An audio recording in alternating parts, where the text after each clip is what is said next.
One of the biggest lies, one of the biggest cover-ups over the past few years as it relates to Russia and Ukraine is that the United States has been an innocent bystander, that they've been watching from afar as Russia suddenly decided in 2022 to invade Ukraine out of the blue. Of course, the story is much darker than that and goes back more than 35 years. How the United States and NATO built up an apparatus to try to destroy Russia. This is true. And our next guest, former CIA analyst Larry Johnson, has been spending an inordinate amount of time putting together an enormous body of research about how the United States, through massive military operations and NATO, built up the modern Ukrainian army, all with an effort of destroying Russia. He's written extensively about this in a multi-part series, and we wanted to have Larry on now to discuss this and go into it. Larry, great to see you again. It's been too long. Yeah, man. Always a pleasure. So you've been doing a lot of research over the past couple of years, and you put them together in a series of, really interesting reports on your website, which we'll link up here, about this long history with the United States and NATO trying to destroy Russia. What was the impetus for you with this project? Listening to the lies, and I wanted to have the documented evidence to debunk them. Number one, Ukraine has been a de facto member of NATO since 1995. And I make that assertion on the following. One of the queries I asked was, out of 28 NATO nations, how many countries, and I didn't limit it to just NATO countries, but I said, how many countries have hosted NATO military exercises? The country that has hosted the most, it was listed number 6. So it's hosted more exercises than 22 other NATO countries, Ukraine. Think about that. How in God's name is Ukraine one of the major hosts for NATO exercises when it's, quote, not a member of NATO? The only thing it doesn't do with NATO is, number one, it's not covered by Article 5. Number two, it's not required to make a financial commitment. But when you go back and look at the history of the development of these and I use the military exercise as the entry point, because I spent 23 years scripting counterterrorism exercises for U.S. military special operations forces, for JSOC, SOCOM. And in the course of that, I spent a lot of time with the European Command, which is based in Stuttgart, Germany. The Africa Command, also based in Stuttgart, Germany. The Pacific Command, now called Indo-PACOM, which is based in Hawaii. Those were the principal three. And then Central Command, of course, which is based up the road here for me in MacDill Air Force Base. These military exercises is not a bunch of guys out there doing jumping jacks and push-ups. That's not what we mean by exercise. Exercises run the gamut from doing communications, testing communications between different units, to actual field exercises where specific military units are tasked in response to some event to get themselves organized, deployed, and then prepared to carry out a specific military mission. Over the course of these 30, because the first ones were started to be carried out in 95. In 1997, NATO began using a base in Western Ukraine called Yavoriv. If you recall, on March 13th of 2022, Russia hit Yavoriv with some hypersonic missiles. It killed a bunch of foreign military personnel. That was early on in the war. But what I came to discover is Yavoriv was set up as an official, basically NATO base going back to 2007. So what we have here is this continued evolution, number one, of the growth of these NATO military exercises. Then I asked another simple question. Why the hell did we expand NATO when the Russian military from 1991 to 2011 decreased in size by 2/3. It went from 3.5 million to 1.3. Now, I could understand making a case that we got to expand NATO because the Russian military is growing, that the Russians are carrying out these military activities around the world. But it was not true. None of that was true. It was all a big lie. And for Donald Trump to sit there and pretend like he's Butterfly McQueen from Gone with the Wind. I don't know nothing about birthing no babies, Miss Scarlett. That, oh, this war in Ukraine, I don't know nothing about it. That's Joe Biden and that's Barack Obama. You know what? That's what my friend Ray McGovern calls male bovine excrement, the MBE. Because under Donald Trump, the Ukrainian military quadrupled in size.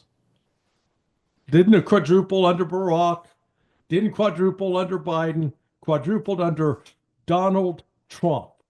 And during Operation Seabreeze, which was carried out, I believe, in March of 2017. Who's president? Donald Trump. What does that exercise include? It includes anti-submarine warfare, amphibious warfare. Wait a second. I thought these exercises were supposed to be defensive. We weren't protecting ourselves against a Russian invasion. Instead, I can show you video of U.S. Marines in landing craft landing on the Black Sea shores of Ukraine. Now, if you're Russia sitting there watching the West saying, what the hell are they doing? And then in September of 2020, who is president? Oh, that'd be Donald John Trump. His Pentagon allowed B-52 bombers to fly along the Crimea coast. For what purpose? So when you go back over the history of this, and the pivotal year in all of this was 1999. Bill Clinton's president. Follow the timeline here. On March 12th, Bill Clinton welcomes in Poland, Hungary, and the Czech Republic as new members of NATO. Despite the Jim Baker previous promise under George H.W. Bush to not move NATO 1 inch east. Instead, broke that promise. 2 weeks later, NATO attacks Serbia. And in attacking Serbia, it's a Russian ally. Russia tries to send some equipment, reinforcements to Serbia. NATO blocks Russia. Then jump ahead. August 7th, the Second Chechen War begins. The Chechen War, Chechens were a bunch of Sunni Islamic radicals. They brought in people connected to ISIS and other things and began attacking inside Russia. The Central Intelligence Agency was involved with supporting the Chechens. That was on August 7th. August 9th, 2 days later, Boris Yeltsin names Vladimir Putin as prime minister. And it's 4 months later, the end of December, Yeltsin suddenly resigns, Putin becomes president. What was happening is the Russians thought they could get along with the West, thought the West would be our friends. And instead of us bringing the Russians into NATO, we created Russia as a non-existent threat, but claimed it was a threat because our military industrial complex needed to grow. They had to have an enemy, and by God, Russia was going to be that enemy. Putin had asked, this is something that I think has been confirmed multiple places, that Putin had asked Bill Clinton, I think one to become friends, partnership. I think he ask Bill Clinton at the time to actually become part of NATO? Yes, and no, he did. It was during Clinton, right? Am I remembering that correctly? Yeah, you can see that book over my shoulder. Scott Horton from Provoked. He details it, documents it in great detail. What was the reasoning for both Putin to ask to become part of NATO, and what was the reasoning from the Clinton side to say no to that? Well, the Clinton side understood that if they did that, they would no longer have a justification to build, up the budget. I guess back then the defense budget was like $400 billion. Think about that. 400. Now we're up to $1 trillion. Putin wasn't the first one. Boris Yeltsin, right after this collapse of the Soviet Union, had approached the the then H.W. Bush administration about joining NATO, and then made that same inquiry with Clinton in early years. Putin reiterated it. The West could not afford to have Russia in, because then it could no longer, NATO would no longer have a reason to exist. The only reason for NATO was to stop a Soviet advance into Eastern Europe, which was actually never really the intent of the Soviets. All the Soviets did at the end of World War II, and understandably so, was they created a buffer state, a series of buffer states with Poland, with Romania, with Hungary, with Czechoslovakia, because it had been invaded twice in the previous, three times, I guess, in the previous 150 years, and they wanted to put a stop to it. Now, the West interpreted that, said, "See, this is a communist global revolution." It was all a lie, but it was designed. We got this military-industrial complex that had to be fed. So NATO became the vehicle for justifying this. And again, just step back. We can look, it's documented what the size of the Russian army was. The Russian army was not increasing in size, it was diminishing in size. And yet the argument was, oh yeah, boy, we got to build up NATO to stop that Russian expansion. Or you've heard the other lie that's put out there is, oh, Vladimir Putin wants to recreate the Soviet Empire. Well, Vladimir Putin's not the country with 700 plus military bases scattered around the world. That would be us, the United States. You worked in the CIA. How do you interpret the intelligence assessments then that supported this idea that NATO needed to expand? I mean, where were there dissenting views within the intelligence community, like regarding the potential risk of this? They're saying, CIA, the State Department, we need to expand. We need to expand. We need to expand NATO. And yet what you're pointing out is that Russia was actually shrinking. The size of its military was shrinking. So what were they basing this on? It was based entirely upon the intervention of the U.S. military, the Lockheed Martins, the Raytheons, the General Dynamics, the Boeings. There's money to be made there.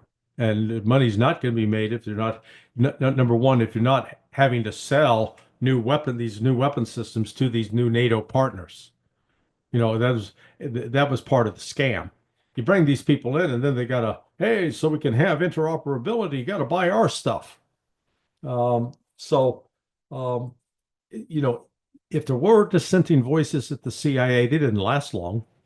Remember, this is a bureaucracy. You don't get promoted and put into leadership position by being a contrarian, by saying something that the White House doesn't want to hear.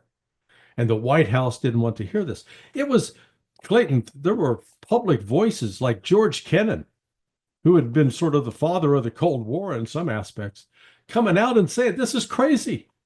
There's no need to expand NATO. In fact, NATO has outlived its usefulness.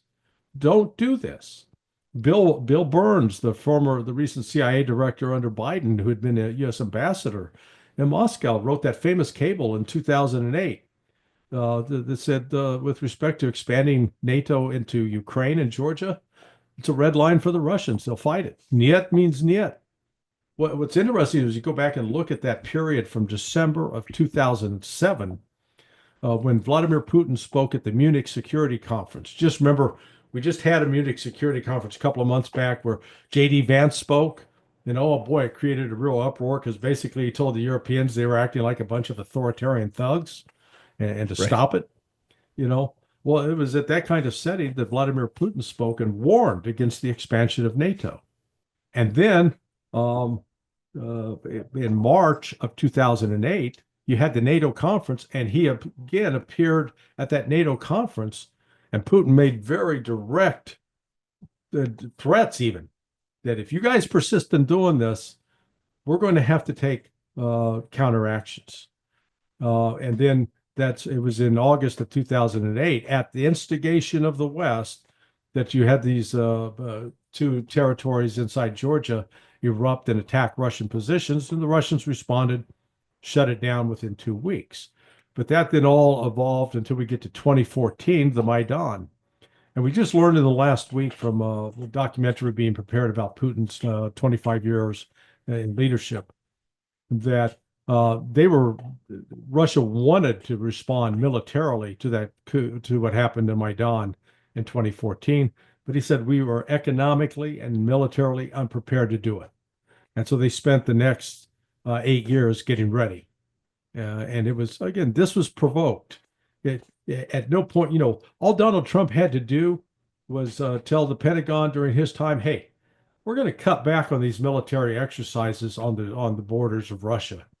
This is too provocative. We don't need to establish new bases in Poland and Romania. Too provocative. I'm not selling javelins to the Ukrainians. But Trump didn't do it. He did just the opposite. So you can't sit there and pretend now like he's some neutral mediator when he's as much a facilitator of this bloodshed as Joe Biden or Barack Obama. It's a great point. One thing that sticks out to me, though, is that all of this, everything that you've documented here, all of these NATO exercises inside of Ukraine, the expansion, the money, the weapons, the expansion of the Ukrainian army, basically as a NATO proxy. Right. All in an effort to destabilize and destroy Russia. Why did they stop at keeping Ukraine out of NATO? I mean, by all accounts, they are a member of NATO. Yeah. Why just keeping the name? Why just not allowing them to have full membership in NATO? What was that strategy? Because wouldn't that have done more to provoke Russia by officially bringing them into NATO than not? Well, I think that was their fear, that if they crossed that line, that Russia would have been compelled to act with even more force militarily. Understand that there are two papers that were written for the U.S. government. One was by Rand Corporation in 2019. It was, I think, produced for both DoD and the intelligence community.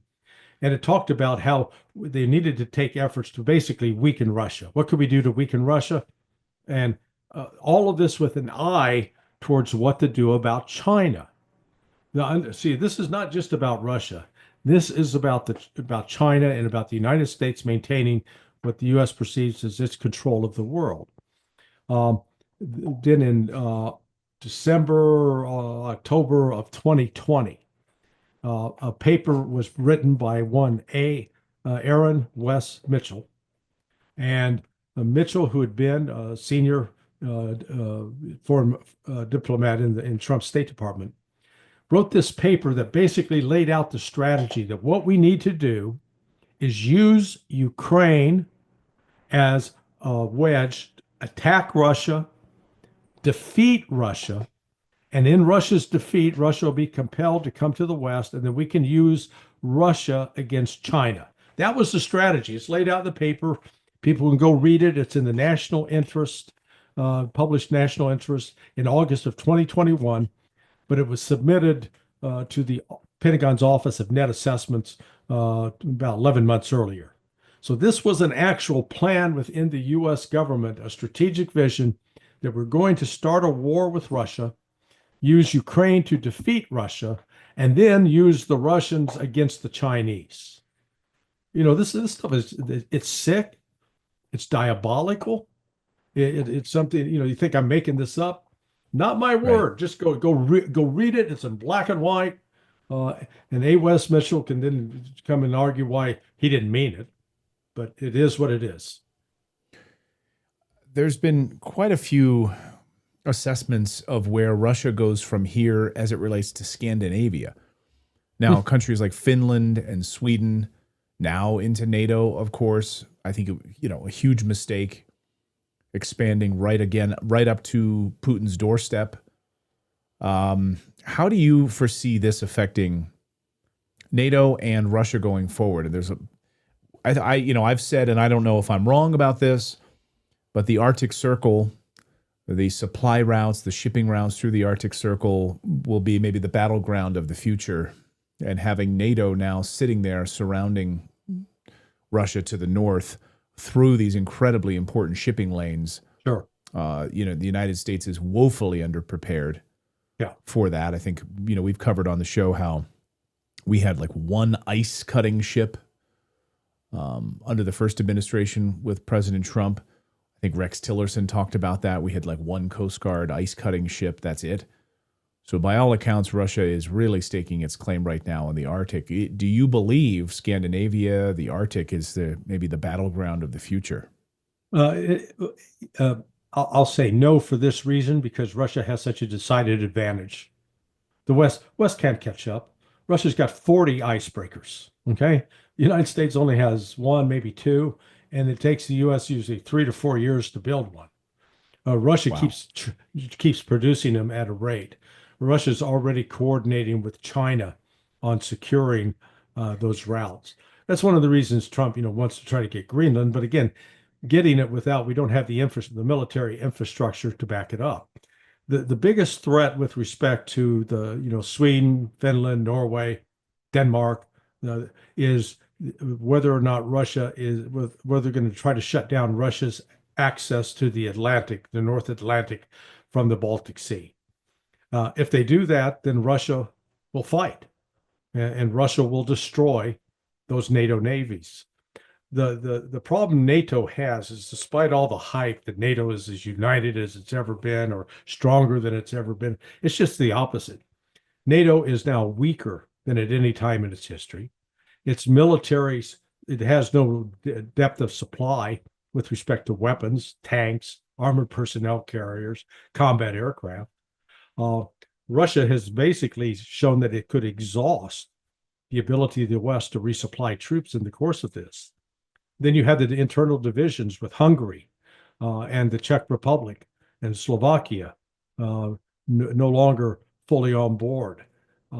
You've got Britain and France talking tough, but their internal economic situations are dire, and militarily it's even worse in terms of they can't even match the troop strength. Think about this: Russia they are recruiting more troops in 2 months than are in the entire British Army.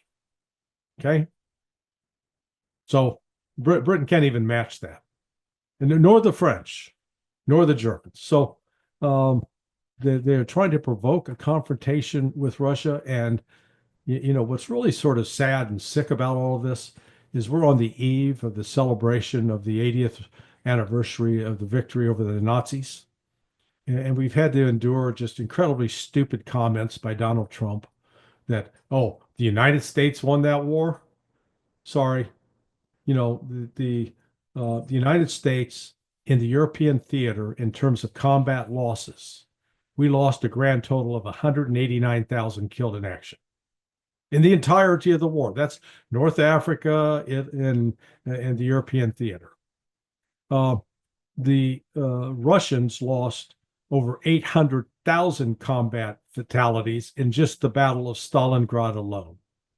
The Russians endured between 8 and 11 million combat casualties and soldiers, but more importantly and more telling is up to 19 million civilians were killed by the Nazis and by their collaborators from Romania and Hungary. So this is something the Russian people have not forgotten. And the Russians inflicted 80% of the casualties that the Germans endured during World War II. And one more important fact: the United States killed more German civilians in bombings, over 500,000. Some say the estimates is between 600 and 900,000, than we did German soldiers. We only killed 254,000 German soldiers in combat. We spent more time killing civilians than German soldiers. So the United States needs to stop this strutting around like we're the cock of the roost, thinking that we were the biggest, baddest boy on the block during World War II. Simply not true. It's an indulgent, really shameful fantasy that Donald Trump is perpetrating. Right. Most people don't realize that had it not been for the Battle of Stalingrad and the turning of the tide and actually pushing the Nazis out of Russia, that we finally decided to launch our D-Day strikes. It would not have happened had it not been for what the Soviet Union was able to do and stop them encroaching upon the Soviet Union with correct 27 million people dying. Yeah, it's unbelievable. At least I'll give credit. I was in Normandy last year at the 80th celebrations there right before that. And at least at the museums on the beaches of Normandy, they do explain the incredible importance of the Soviet Union. So they didn't like whitewash that and kind of keep it out of that. I was actually surprised by that. Larry, I'll get you out of here on this, which is we've been covering on the show the secret deaths of Americans and NATO soldiers inside of Ukraine and the NDAs that families are sort of forced to sign if they want to receive like military benefits for Americans that have been killed in action inside of Ukraine. We've been told all along that no, Americans really aren't involved in Ukraine at all. It's just the Ukrainians, they're brave. What is your assessment from your intelligence sources? How active has the United States Special Forces, U.S. military, and other NATO countries been inside of Ukraine? I'm talking casualties, deaths on the battlefield versus Russia. We've had a significant presence. Our activity has been more in the realm of directing the combat operations, planning the various moves, directing what the Ukrainians can and cannot do, providing intelligence that's used to attack Russian positions. That article was in the New York Times about a month and a half ago by Adam Entus, laid it out in pretty explicit, great detail of how actual operations, we had Ukrainian commanders sitting in Germany next to U.S. commander, the commander of your U.S. European Command, who were actually planning the operations and deciding what was going to be done where and who should do what. Now, there was some friction between them, but the reality is this: without the United States doing what it has done in terms of supplying weapons, ammunition, intelligence, reconnaissance, without all of that, and then in addition, the personnel on the ground, coordinating, personnel to operate Patriot missile batteries, personnel to operate HIMARS batteries. Without all of that, Ukraine would have lost this war a long time ago. We've been the major facilitator of it. And Donald Trump, if he was smart, would walk away from it now and beg for forgiveness that we shouldn't have done what we did.